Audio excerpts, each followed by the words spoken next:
Okay, good afternoon. This is Ben Mooney. This is discussion number 3, Fundamentalist Controversy for American Christian Heritage. In this one, we're supposed to describe an element of the critically important fundamentalist modernist controversy.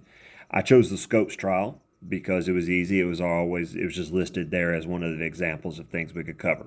I always found the Scopes trial kind of interesting. It's one of the things I cover with my U.S. history classes.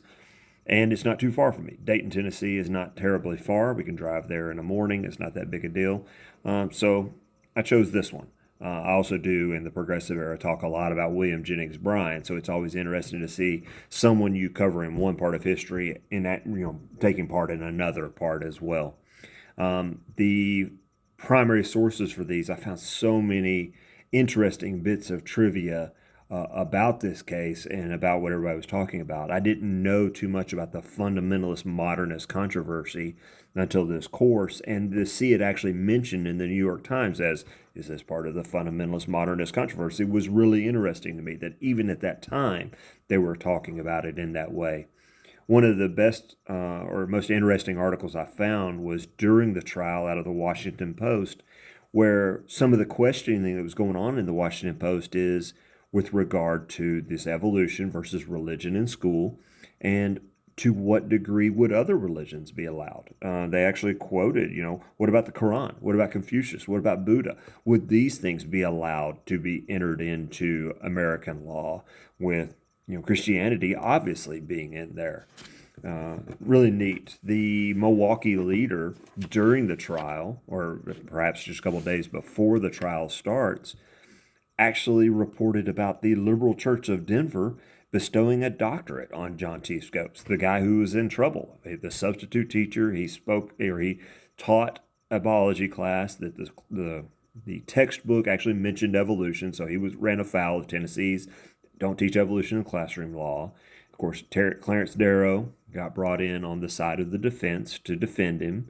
William Jennings Bryan, 3-time presidential nominee for the Progressive Party, Secretary of State, been around a bit. He apparently a well-respected Christian. He came in and spoke on the prosecution's behalf, and it came down to a very public back and forth between the two on the witness stand there at the end of the trial.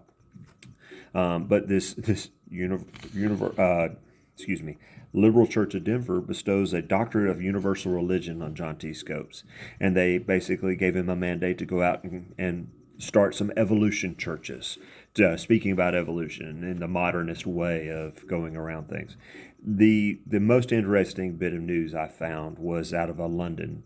It was a Baltimore Sun reporter. He's a desk reporter stationed in London, and he wrote about what the British papers, what the London papers were saying about this trial, how they really weren't covering it a lot, and the few that did mention it basically kind of snickered at us, some silly, stupid Americans, by saying that evolution is a settled case. It's something that's understood. Why are Americans not teaching about it? The thing that probably got me the most as far as trivia-wise was I read another article that said that William Jennings Bryan basically said, I'm not going to debate this. After this trial, it's done. If they appeal, they appeal. Of course, John T. Scopes was found guilty. He had to pay his $100 fine, which I'm sure somebody paid for him.